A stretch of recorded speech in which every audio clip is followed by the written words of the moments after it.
over $28,000 on her very first wholesale deal. How did this YouTube subscriber out of Houston do it? Stand by. Let's get it.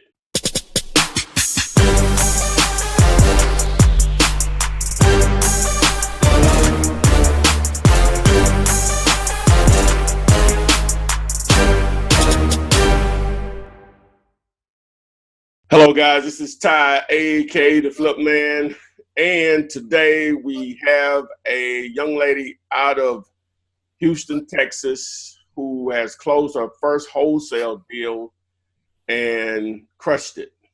Talisa reached out to me on, I think it was yesterday, and told me that, hey, she did her first deal. And so I quite naturally asked her, did she want to share her journey, share her story to hopefully help anyone that's watching this on their journey. So enough of me. How's it going, Talisa? It's going great.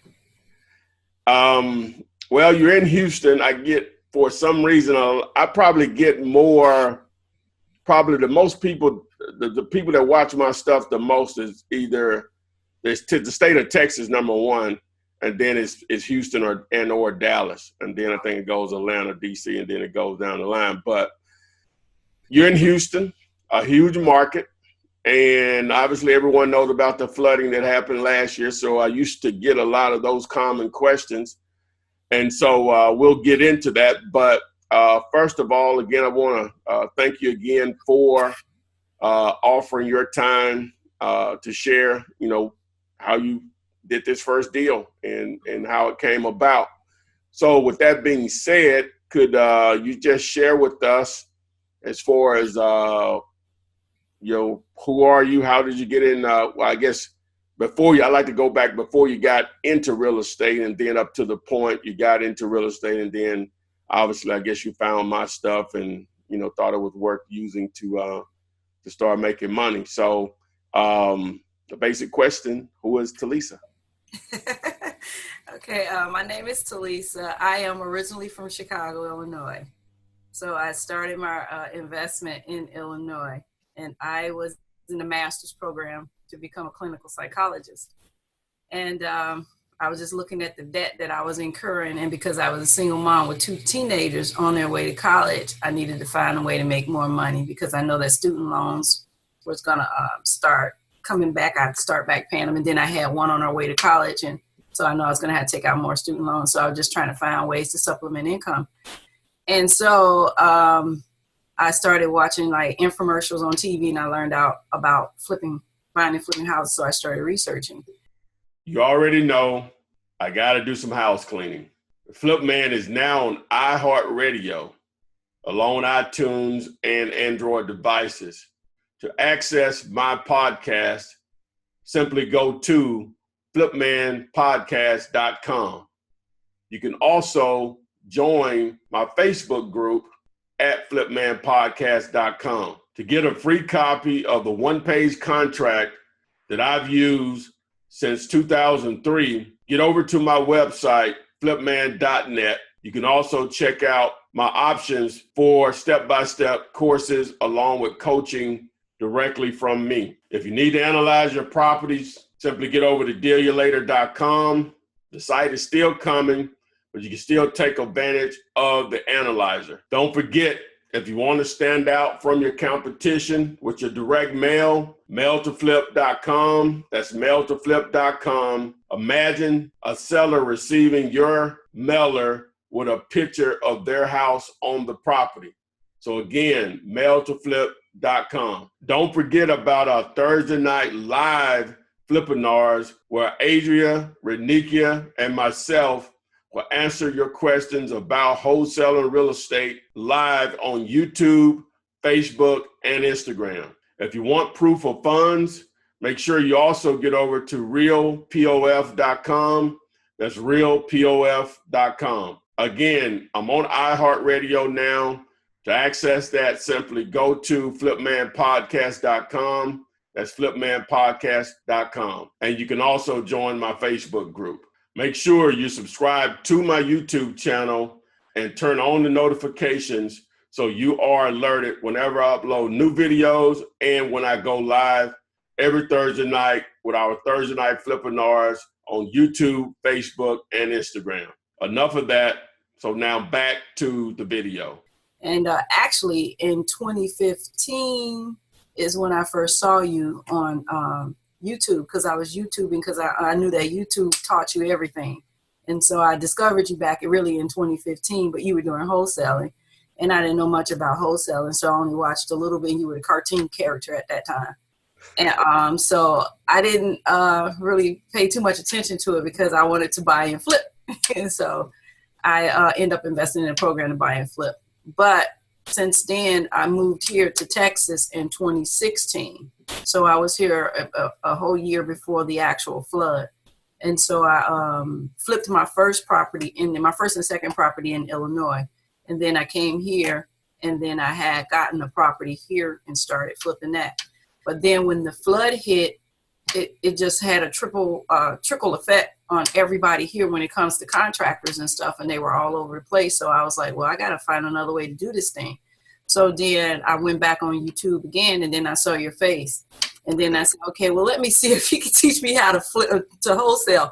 And so I just started watching your videos, and then I started taking notes, writing down things. And then you offered a one-page contract because I didn't know how to, I didn't have any contract. So you offered a one-page contract, and then you offered how to fill it out. And so I went on there to video to learn how to use your one-page contract. So I started using it.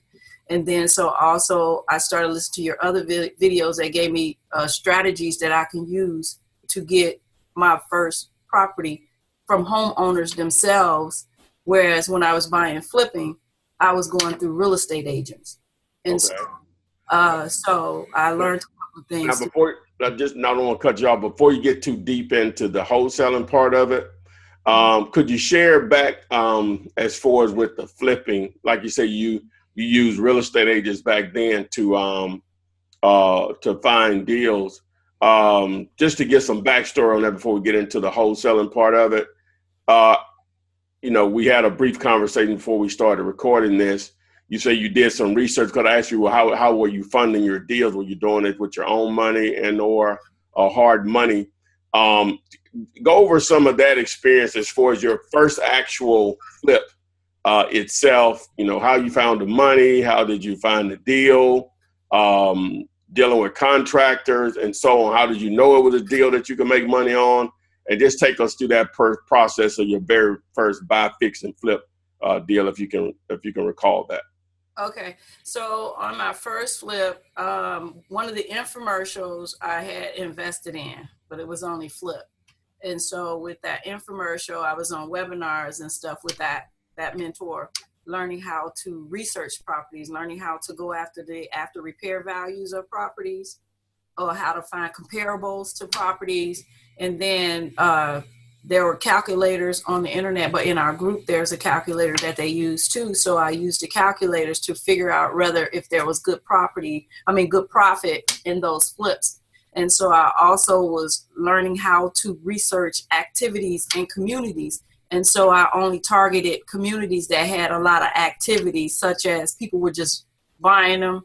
And there were investors in those areas, which means that was an activity and something was going on. And because I'm clinical, I automatically research, because when you're going for your doctor's degree, researching is a part of what we do. So it comes a habit. So by habit, I just started researching, and I started learning about revitalization and gentrification. And I started targeting those type of area. And then in our mentorship and our webinars, we learned about how the 4Ds, about the death, the disasters, and things and such like that. So I started targeting those type of areas. And so when I finally went to a realtor, I already had the properties because I was using back doors to get the properties, such as using like what you taught about Zillow and Trulia. And then Redfin is something that's on the map now, and they're growing real big. And they have a back door that I use that I can go and pull my own comparables without having to pay anybody to do those things for me. So when I got my first flip, those are the strategies that I used to get the flip and know that I was making money. Okay. On that first particular property, What do you recall the numbers on it as far as what you got it for, what the repair cost was, and then what the ARV would be on it? First property, it just happened to be I just happened to be talking to a relative of mine, and he told me that he had a property in a certain area in Chicago. So I just went to that area, and it was one of the zip codes that I had on my list. And so when I went in that area, I called him back, and I just said, well, what are you selling the property for? And so he told me that he wanted to get what because he had been sitting there for like 3 or 4 years doing nothing with it, and it was falling apart. And so I got with the realtor that I met from when I first bought my own home. And so she kind of helped me out as far as the communities, how much I could put it back on the market and everything for. So yeah, we actually really end up paying only $12,000 for it. Oh, okay. Okay. Paying 20, we only paid $12,000 for it because my cousin had some liens on the property. And so he goes out of his pocket, and then he just kept going down on us. And so we just end up paying only $12,000. Oh, okay. Okay. And I end up putting about $46,000 in work in it. And then we end up putting it back on the market at $132,000. Yeah. Did you get $132,000 for it? We didn't end up getting $132,000. We end up getting $109,000 we end up getting for that. Okay. We kept going down. So that was like my learning. My first one was my learning from a lot of different mistakes and things of that sort. Mm-hmm. Yeah. And I end up using some of my own along the way. And then also I had somebody in our group that just only wanted to invest in people. He didn't want to flip. So I called him, and so he gave me the total dollar amount. And so we just flipped it with that. And then we end up splitting that profit. So I walked away with 20-some thousand. So it wasn't with a hard money lender at that time. The second one was a hard money lender. Okay. All right. So let's fast forward. You said you're in Houston now, and the flood happens. So contractors, or I guess scarce, probably still are in that market if they want to be. So you say, hey, I need to find another angle. So you decide to go back to old trusty YouTube, today's encyclopedia, which a lot of younger people don't even know what an encyclopedia is because they have the internet. But anyway, so you went back to YouTube, and you found me. So since you had already done a deal, you had done a couple of deals on the flip side of it, what did you do first to put things in motion on the wholesale side of it? Well, on the wholesale side of it, I knew that I couldn't go through a realtor for the wholesales because, you have to find motivated sellers. And so I started I started learning about the MLS here in Texas. And so there are some things that the MLS in Texas disclose that like the MLL in Illinois does not disclose, such as if it's a for sale by owner, sometimes they give the information to that owner, and then you go from there and try to research and get in contact with that owner. So some of it, because it was a disaster, we did a lot of volunteering work and stuff so that it put me in contact with people. And because I was in contact with people, I was able to network with other people who were in the disaster. And so I just networked, got to meet people. And then the way I got my first flip is through another person's deal. And they lived across the street from the people that sold me their house. They were at the other house over a door knocker that they put out and they asked me, can I go with them? Because they were beginners in this period. And because I knew the language, they asked me if I go with them to seal their deal. So when I went to seal their deal, I got to know that owner. And that owner introduced me to the people across the street. And when he introduced me to the people across the street, I was able to call them within a few weeks because I knew it was just a fresh disaster. And I was afraid to talk to them right then and there because we were in a crisis. So I called them a few weeks later and reminded them of who I was. And I asked them, what were they planning to do? And they said, well, they're going to get rid of it. And I asked them, is it okay if I come and sit and talk with them to see if I can help them, sell their home and walk away with some money at the same time? And so I went to go meet with the couple, And when I sat down in their house, we were in the middle of the house where the flood, they had finished remediating. So we were sitting in the flood house, you know, talking about that house in particular. So going forward, we're, you know, forwarding our conversation ended up that they wanted me to sell the house for them. So I let them know that I knew some investors. At that time, I think I knew about 7 investors. And I told them that maybe I can sell it for them and help them get, you know, help them get rid of instead of listing it with a realtor. And so we did it that way. So they end up selling it to me for $50,000. Oh, okay. So I had your 1-page contract with me when I went to go meet with them. Okay. So you didn't go to them that, hey, I'm the buyer. You went to them, hey, I can help you move your house. Yeah, I told them that either I can buy it or I can help them move it. Okay. And because I have a portfolio, they were able to see that I did these things. You know, Okay. I'm not just one of those knock on the door people that's there to try to give them their money and stuff. Like I really naturally wanted to help them. And they were baby boomers. They were in their 70s. Okay. And so this happened to be their second flood and they were tired. They didn't want to go back and fix. They wanted to go somewhere and not go through this again, this disaster again. So they were very motivated. And so we did the contract. I went over the contract with them. Over what time period was this? From how long from, I guess, when did you initially meet them? I met them, the disaster was in August. By November, I had made a decision that I needed to learn how to wholesale because there's so many flood houses out here. And I would start hearing wholesales and signs all over the place. We buy houses and stuff like that. And I said, I need to learn it. And then that's when I went back to you in November. So in December is when I contact them again. Okay. So when I contact them again, we were back and forth. And so we didn't really lock the deal down until like, I think right before Christmas. Let me see what's the date on this. This is the contract. Okay. We locked the deal in, what's my date on here? We locked the deal in middle January. We locked the deal in middle January, and this is actually an amended contract. And so they were on the fence for a little bit, but then they came back and they signed the contract. I signed the contract, and I got it to the title company. And so that made it locked down. I gave them the on your line where it said earnest money deposit, I gave them the $10 earnest money deposit to lock the deal down. And I wrote a check for them. So I handed them the check and told them to go ahead and deposit. I let them know that my title company was going to get in contact with them. And most of their conversations from this point on was going to happen between them and my title company.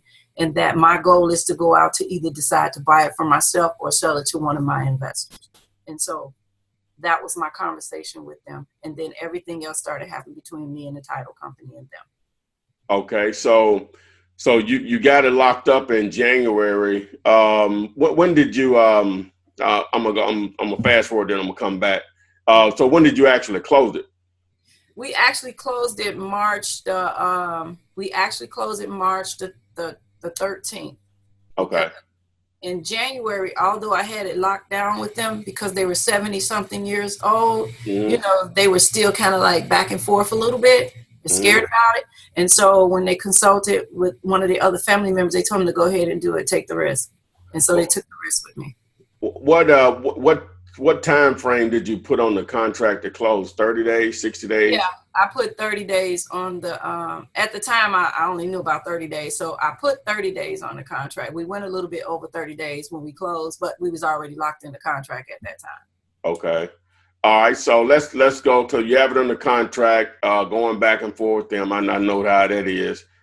Just closed one myself. It really wasn't the same situation, but I actually put the property on the contract back in September, and it just closed April 6th. Mm-hmm. You know what I'm saying? So, but that was because it was overpriced. It has some major issues repair-wise, and they went down on the property, or whatever. So, it happens.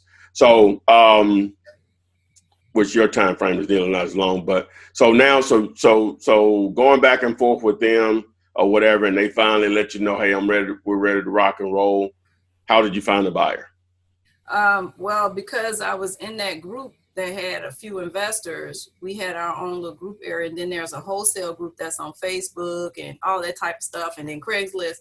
So I just initiated doing all those. And it just happened to be one of the investors in my group. Actually, it ended up being 5 people that I had to choose between who I was going to allow buy the house. However, I had learned how to, by that time I had learned enough from your videos about comparables, and then I learned Redfin. So I taught myself how to go pull my comparables through Redfin, and I found out that the house was $50,000. That's what they owed on the house. And then the community, because it's a golf resort, that's what made it more, appealing to people, because it was a golf resort and the actual golf was right behind the house. And so I was able to, and I could have sold it for more, but because I was the beginner in wholesale and a little bit scared, I didn't sell it for that much more. So, but anyway, when we did the comparables, we found out that right then and there where it was at, it was worth $250,000. Oh, and so but the challenge is, let me ask you a question now. Did they still live? They couldn't still live there. They couldn't live there because it was a one level. There was a lot of flood houses where people were living on the second floor, but because they got the remediation done right away. In a lot of area, the water came in, and this water got 9 feet of water. Oh wow! House got 9 feet of water, so we So they got the drywall tore all the way to almost to the attic, but because they had the furnaces and water heaters here in some areas in Texas in the attic, those didn't get destroyed, so those were able to be salvageable. What was the projected repair cost on it? Well, let me ask you this: what did you think it was going to cost to get it repaired? Which they may already have had a number from the insurance company or whatever, but how did you determine that? And I guess is what I'm asking. Okay, well, when it came to the rehab, I predicted $54,000, but we're talking about me and my contractor. But the investor themselves predicted $74,000, but that didn't matter to them because they was going to be profiting over $80,000 once they got it fixed up. So that really didn't matter to that investor, and so I sold it to them for $80,000. Okay. So I put it out there. So I bought it at 50, sold it at 80, and because I paid for the closing, I wasn't thinking. That would have made it 28 instead of 30. we gonna get that deal. Okay, yeah. All right. Why did you choose that particular buyer, since you seem to have had a frenzy of buyers ready to be, just because of how fast they said they would close, or what was the deal? Well, everybody said they were closed 7 to 10 to 15 days. But that buyer, she reached out to me on my inbox, Facebook, and I'm not on Instagram. And because of somebody in the group had my phone number, she was able to grab the phone number and was like, I'm really trying to buy a bunch of houses in Texas. If you can help me with this one, you go look for some more. When you go look for some more, if you can just sell them all to me. And then I had a doctor that just said he wants to buy up a whole HOA. So I ended up just choosing her. Okay, just for how aggressive she was. Just choosing her because she was persistent. Okay, so you had that $30,000 spread, but you only made, you made the 28 plus. Yeah. How did it get to where you agreed to play the closer? You just volunteered it, or they asked for it, or how did that come about?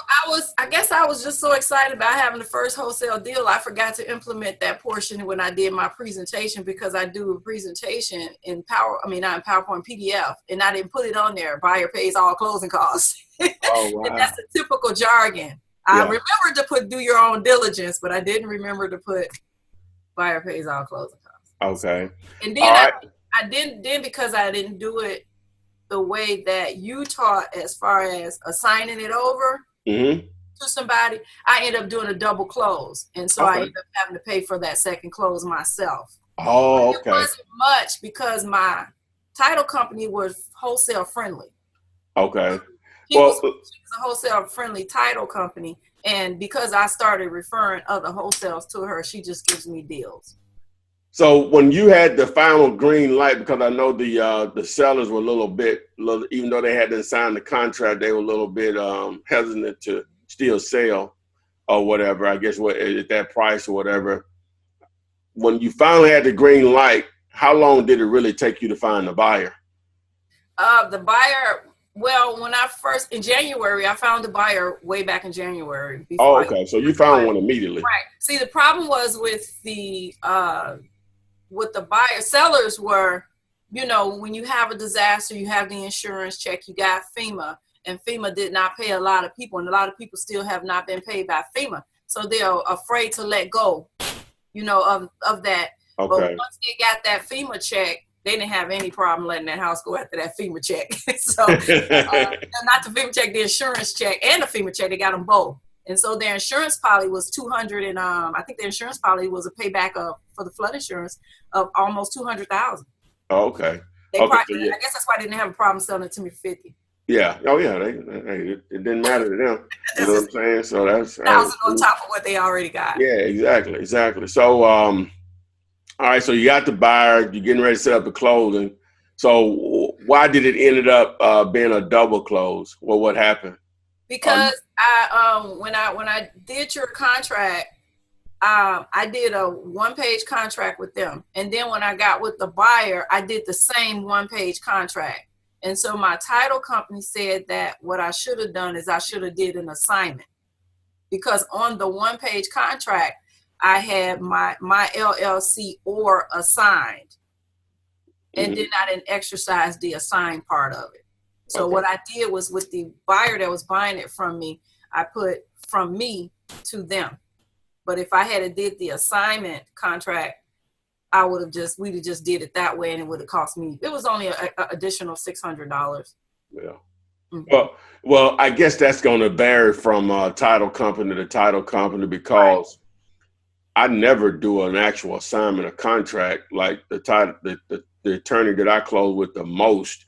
And even the ones I don't, do that many with or whatever, I just send them the 2 contracts. And if they need an actual assignment agreement to be signed to make sure that all of their T's are crossed and I's are dotted, then they'll just produce one at the actual closing table.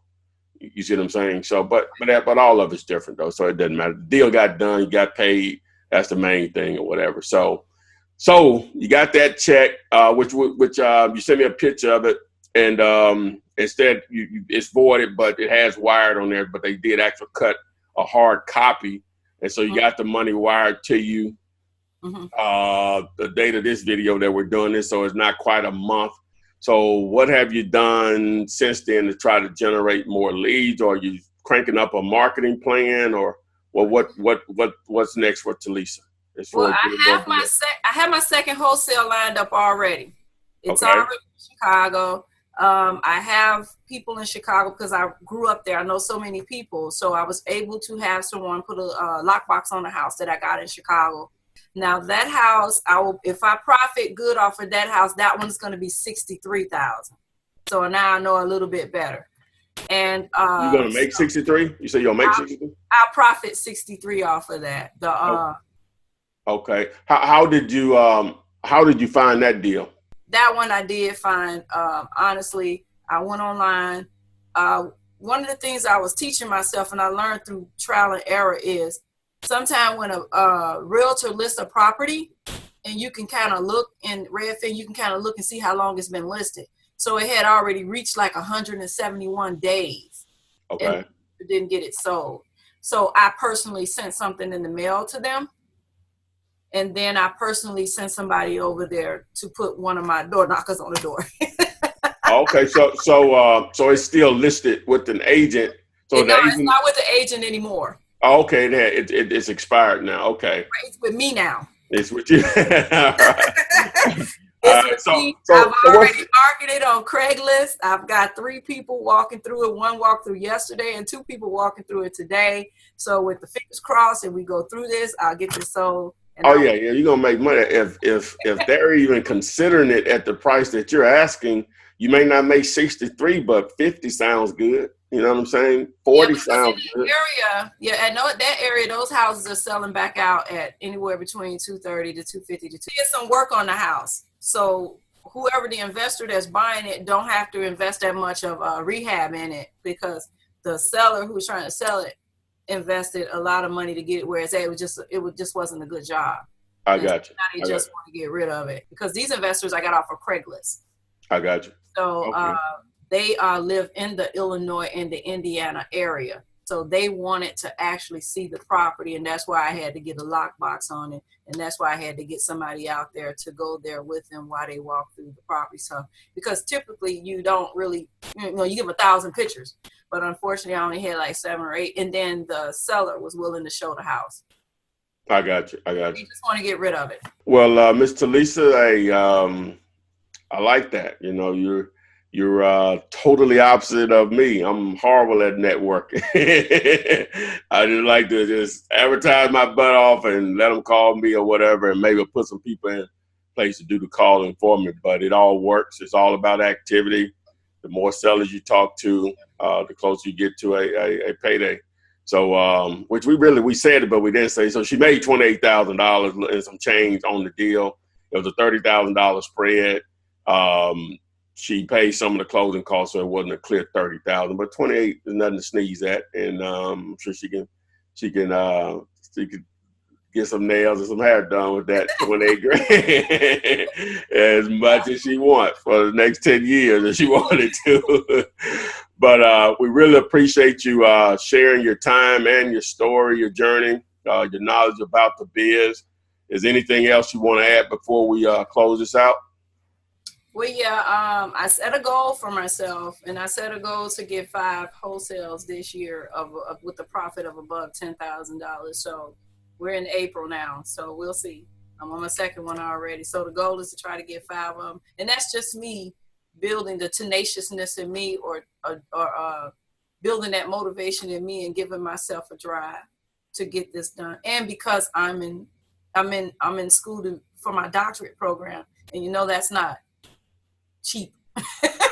and then now moving on to the one child that's over at Jackson State University. She's watching your video. So for her, she's looking for her first wholesale in Jackson, Mississippi. Okay.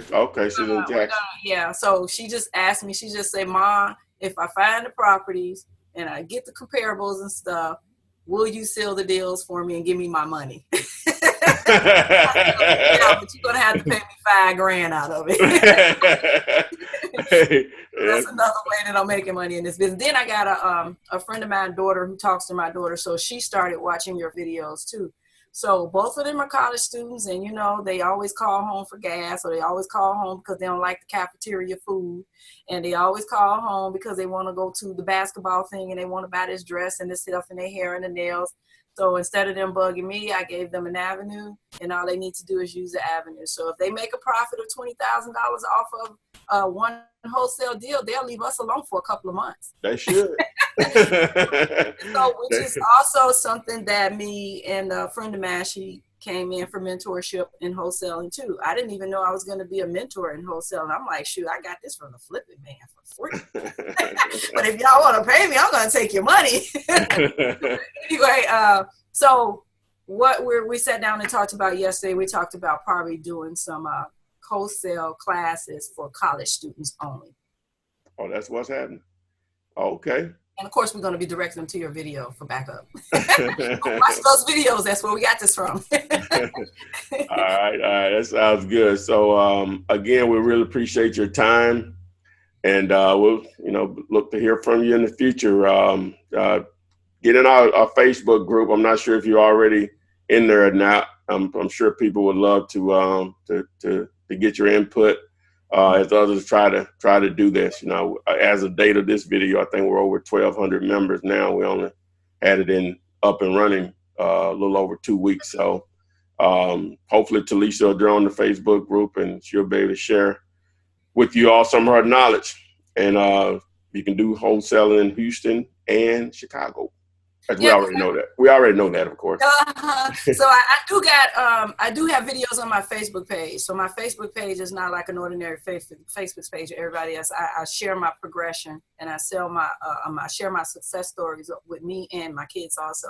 So I also have videos of properties that I walk through, some of the flood properties that I walk through. And as I'm walking through, I'm educating on what the city has been teaching me at these network events when it comes to insurances, floods, talking to attorneys, title companies, how to get contractors, what to do if a house have not been remediated. So I've been going to a lot of that, learning a lot of that. So on my Facebook page, I do walk through properties, and I do talk a little bit about that, because there's always a method to my madness, is what I tell my friends.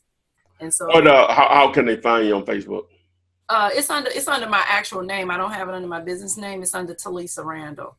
Okay. All right. Talisa Randall. Okay. Randall, you'll see my face, and then you'll know that's me. Okay.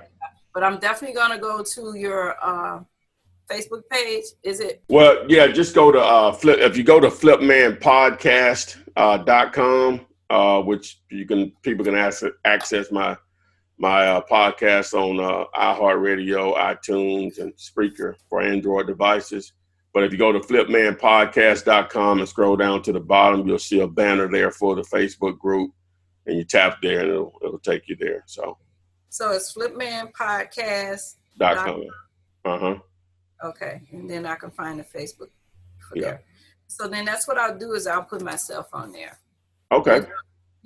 So I'm working with some people here in Texas. A doctor reached out to me, and so he wants to sit down and meet with me and his wife, because he said his son or somebody referred him to my Facebook page, and they've been trying to get me to accept them as friends. And I have a million people that I have not accepted because I don't know them. I got you. And I'm in the field of clinical psychology, so I have to be kind of careful who I accept. I got you. Yeah. So. Okay. Well, again, we'll really appreciate your time, and we'll see you on Facebook. Okay, then. All righty. Thanks, guys. We'll see you on the flip side. All right. Thanks a lot.